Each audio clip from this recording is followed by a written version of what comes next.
Hello everyone, I'm Fadel Andrian, and in this video I'm going to read the chapter 3 of Alice in Wonderland by Lewis Carroll. Chapter 3, A Caucus Race and a Long Tail. They were indeed a queer-looking party that assembled on the bank, the birds with draggled feathers, the animals with their fur clinging close to them and all dripping wet, cross and uncomfortable. The first question, of course, was how to get dry again. They had a consultation about this. And after a few minutes, it seemed quite natural to Alice to find herself talking familiarly with them, as if she had known them all her life.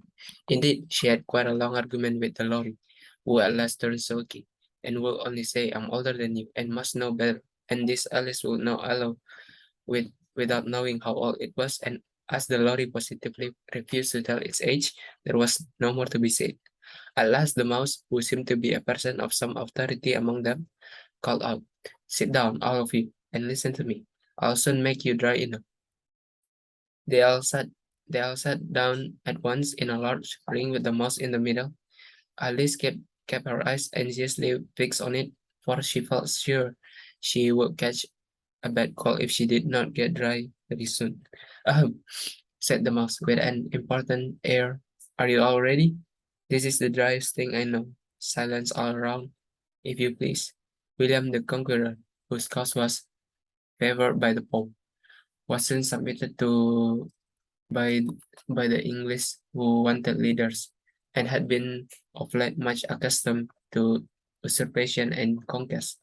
Edwin and Morcar, the heirs of Mercia and Northumbria.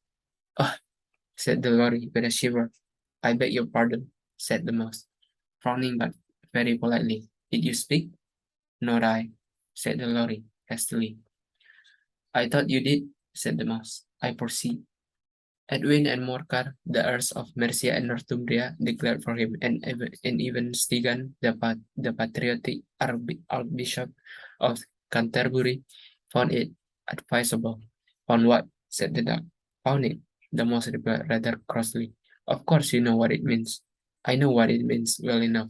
When I find a thing," said the duck, "it's generally a frog or a worm. The question is, what did the archbishop find?" The mouse did not notice this question, but hurriedly went on. "Found it advisable to go with Edgar Atheling to meet William and offer him the crown. William's conduct at first was moderate, but the insolence of his Normans. How are you getting on now, my dear?" it continued, turning to Alice as it spoke. "As wet as ever," said Alice in a melancholy tone. It doesn't seem to dry me at all."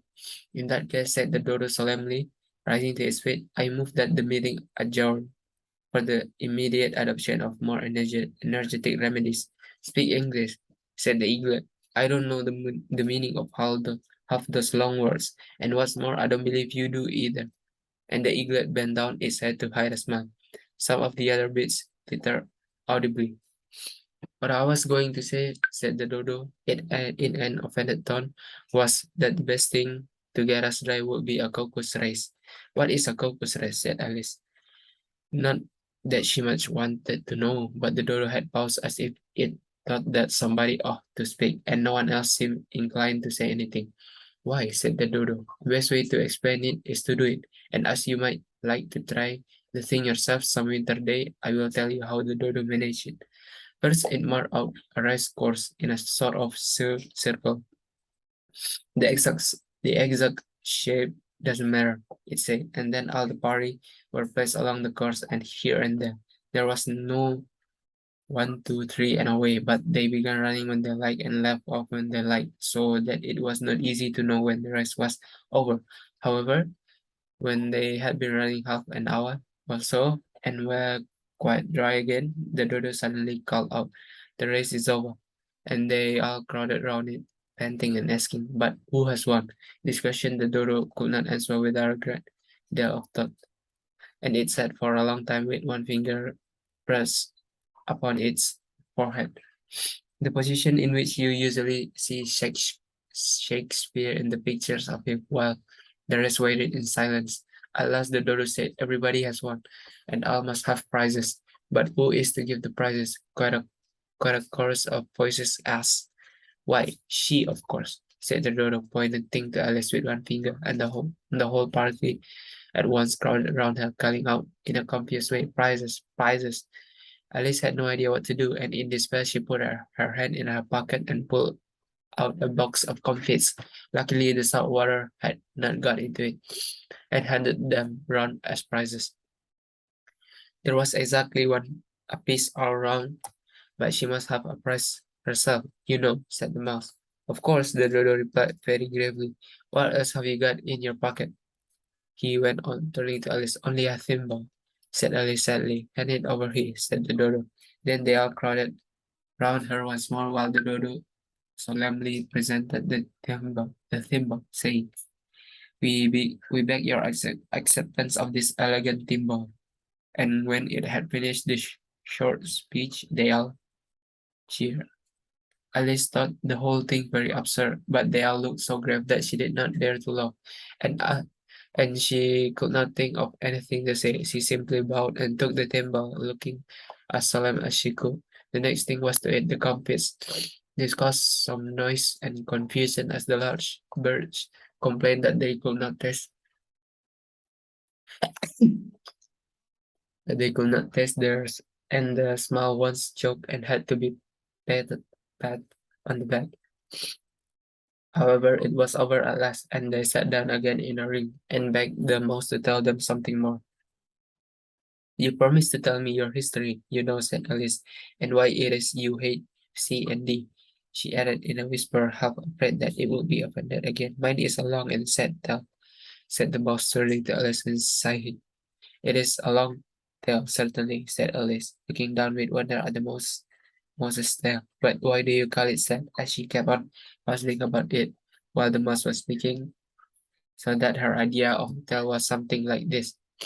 Fury said to a mouse that he met in the house, let us both go to law. I will prosecute you. Come, I'll take no denial. We must have a trial for really this morning I've nothing to do, said the mouse to the to the court. Such a trial, dear sir, with no jury or judge, will be wasting our breath. I'll be judge, I'll be jury, said cunning old Fury. I'll try the whole course and condemn you to death. You are not attending, said the mouse to Alice severely. What are you thinking of? I beg your pardon, said Alice very humbly. You had got to the fifth bend, I think. I had not, cried the mouse, sharply and very angrily. I'm not, said Alice, always ready to make herself useful and looking anxiously about her. Oh, do let me help to undo it. I shall do nothing of the sort, said the mouse, getting up and walking away. You insult me by talking such nonsense. I didn't mean it, pleaded poor Alice. But you are so easily offended, you know. The mouse only growled in reply. Please come back and finish your story. Alice called after it, and the others all joined in chorus. Yes, please do, but the mouse only shook its head impatiently and walked a little quicker. What a pity, what a pity it wouldn't stay, sighed the lorry. As soon as it was quite out of sight, and an old crab took the opportunity of saying to her daughter, Ah, my dear, let this be a lesson to you never to lose your temper. Hold your tongue, Ma, said the young crab, a little snappishly. You are enough to try the patience of an oyster. I wish I had our Dinah here. I know I do, said Alice aloud, addressing nobody in particular. She'll soon fetch it back. And who is Dinah, if I might venture to ask the question, said the lorry. Alice replied eagerly, for she was always ready to talk about her pet. Dinah is our cat, and she is such a capital one for catching mice you can't think.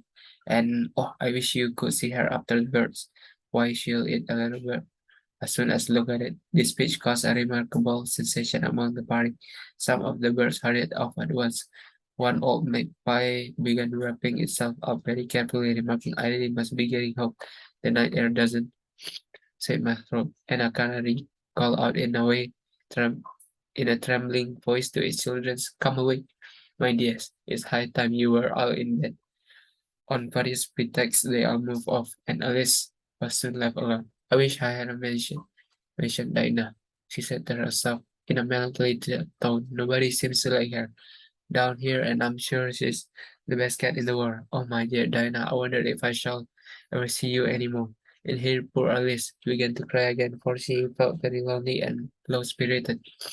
In a lonely in a little while, however, she again heard a little pattering of footsteps in the distance, and she looked up eagerly, half hoping that the mouse had changed his mind and was coming back to finish his story. All right, that's my reading of chapter 3 of Alice in Wonderland by Lewis Carroll. Thank you.